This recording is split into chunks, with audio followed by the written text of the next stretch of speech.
তুমি কেন বলো কেউ ফিরে না খালি হাতে বাবা তোমার দরবারে?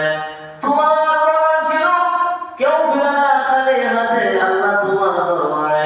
আচ্ছা মানুষ বলো দেখি রাত্রি কেন কালো, চাঁদ সূর্য কোথা হতে পেল এত আলো?